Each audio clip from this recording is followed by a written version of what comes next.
Welcome to High Performing Systems e-learning series. Today's topic is on building stress resilience in organizations. This is part 2 in a 3-part series. Our presenter is Dr. Dick Thompson, a senior executive and award-winning organizational psychologist with over 30 years experience helping leaders, teams, and organizations maximize performance. I'm excited about getting into the second part. We talked last time about the impact of organizational stress and what it could cost an organization, and we found that most research suggests that industry loses about $350 billion a year, somewhere $10,000 to $15,000 per employee, due to stress-related accidents, absenteeism, increased medical costs, lost productivity, etc. Most accidents are related to stress. 60% of long-term disability related to stress. The 6 leading causes of death in humans is related back to stress. And you get ineffective decision-making, poor interpersonal relations, and organizations suffer catastrophic leadership failure as a result of stress. So stress is very important in organizations, particularly in terms of whether or not they can survive, they can be productive, and they need to be resilient in order to do that. So we're going to continue our discussion about how to become resilient. And as we talk about resilience, we'll use the same definition where we're talking about an organization that has the people and systemic structure that gives it the agility, strength, and flexibility to adapt effectively to sudden, enormous stress and change and be able to recover quickly. So we'll spend a little bit of time on this today.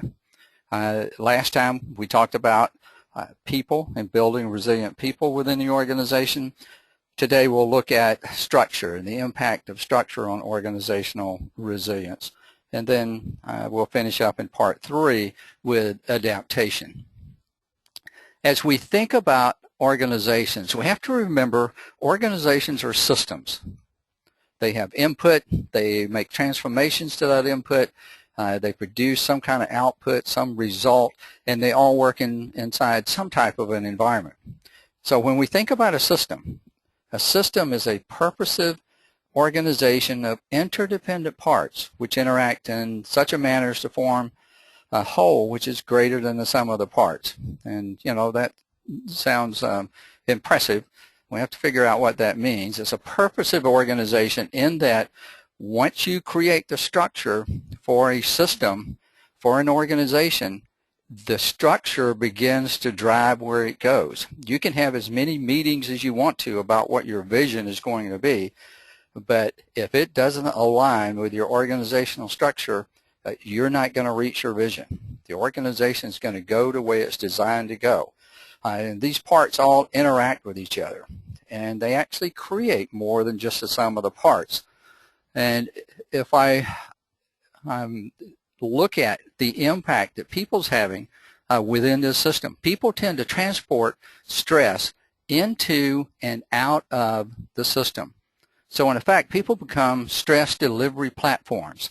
They bring stress from home, from their personal environment, into the organizational environment, spend the day there, and then take organizational stress home with them and repeat the process again the next day.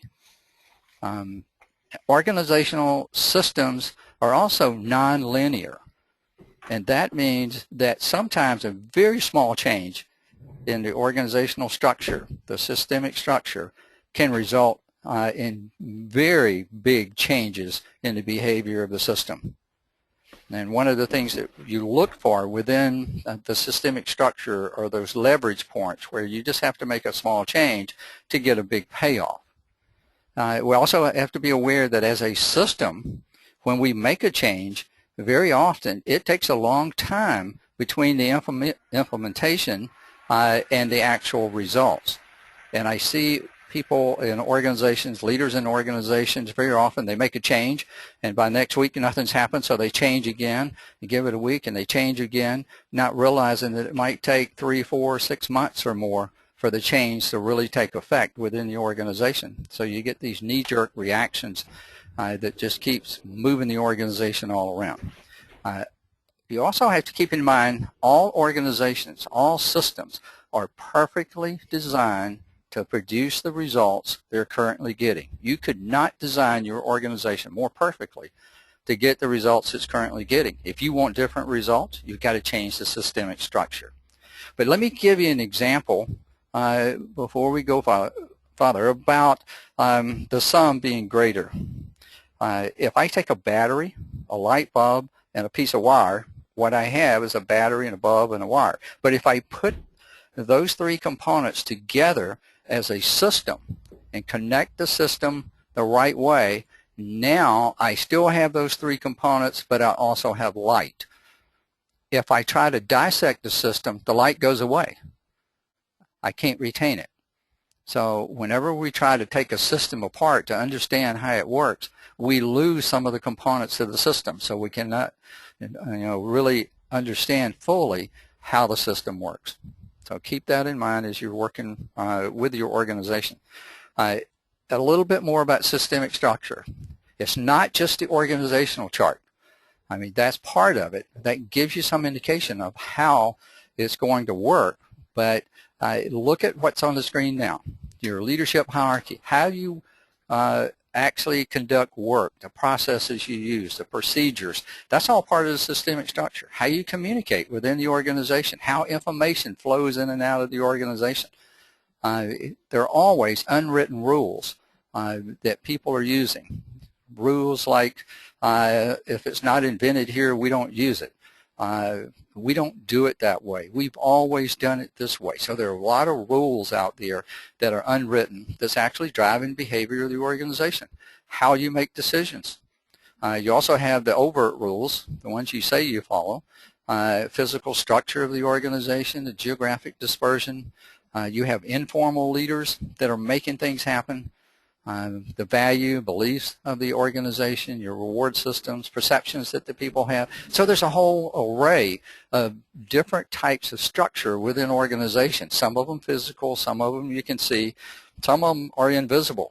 And you follow these rules without even realizing it. For example, most people have been to a gate on a terminal within an airport, and when you go there you might see something similar to this. You see some little barriers out in front of the counter. Those are informal rules. They guide your movement around the gate. They're put up there. We don't think about them. We just go in between the little barriers and follow the people in front of us. We're following a set of rules that's been put in place. You see the wheelchair setting out there. There are rules that say some people are going to have to use wheelchairs to be put on the aircraft or taken off the aircraft. We also see the seating arrangements within these gates. The chairs are lined up in a particular way in a certain place around the gate, and they're fastened to the floor, so you can't move them around. You can't change the structure, and they drive the behavior of where people sit, how they interact.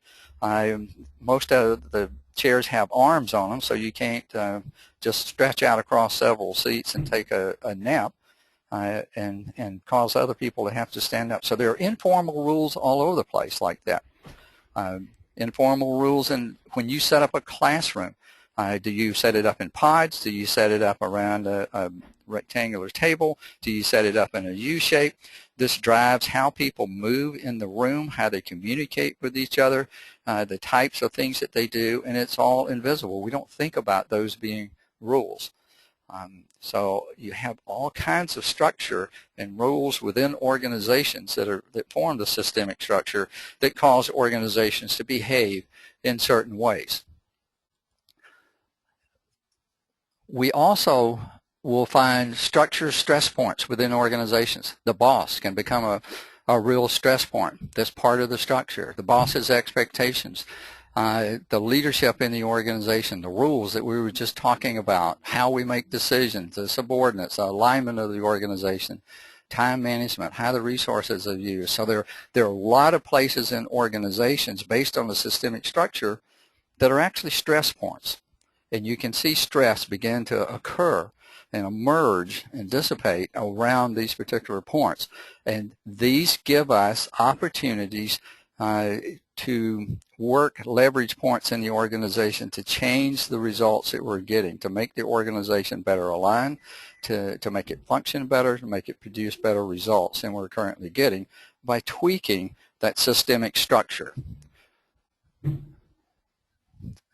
We can observe some of the types of behaviors that you see here. Poor leadership. When the organization gets stressed, there are a lot of rumors. Communication tends to go down. Silos form. You walk in the organization and you see a lot of silos within that organizational structure. You know there's a lot of stress being created there. It results in conflict and knee-jerk actions, negative attitudes, low engagement, bunker mentality where people will go hide sometimes when the stress level goes up. So these all start to impact the performance of the organization. And we talked about at the people level that you're moving along at a certain stress level, and a stressor occurs, or larger stressor occurs, and your ability to resist the stress will drop dramatically. The same thing happens with an organization. You get exactly the same pattern. You implement a new process like SAP, or or any other major change within the organization, you immediately get a decrease in the ability to perform. Now, hopefully, the changes that you implement will eventually cause you to be more resistant to stress and be able to perform better. But initially, everyone's performance is going to drop off because they don't know how to operate. They've just lost a lot of job knowledge, and they have to learn how to adapt and work in a new system. So if you plan it right and execute it right, then you would hope that your resistance will actually be higher after you make those changes or implement the new programs. If not, you might go into exhaustion. The organization might go into exhaustion. Sometimes organizations start down into this trough and they can't stop. They just keep going down and they go out of business. A lot of things can happen to you while you're down in here trying to get out of this trough and get back up. So it impacts you very similarly to how it impacts an individual. So we see that happening within organizations. Now there's some actions that you can take to try to make your organization more resilient or start to at least react as the stress increases. One is you got to communicate. People have to talk to each other.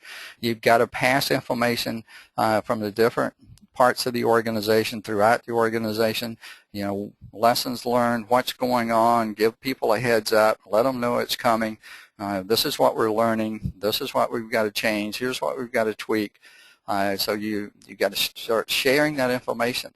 And you'll find some fine-tuning of the alignment of the organization, those little leverage points that you might have to change in order to become more resilient. But you plan those out ahead of time. And there are ways to do some simulations and to begin to think through, well, what if? What if we lose this client? What if this client triples their orders and productivity has to go up by 3? So there are a lot of things like that that you can war game and play ahead of time. What if we lose a key person? Who do we have? In succession planning, you should be practicing that and planning for what if. How do we fill the holes? Avoiding those knee-jerk reactions I mentioned earlier where we just keep change in different directions, never giving the change an opportunity to work. You need to become a learning organization. Learn. Every time you do something, you have an after-action review. You record the information. You distribute the information across the organization. You place that information on your server or in a place electronically where people can get to it and read it and study it and learn from it. And as I mentioned before, keep practicing operating under stress. Can we do this without a computer? Can we do it with only one computer?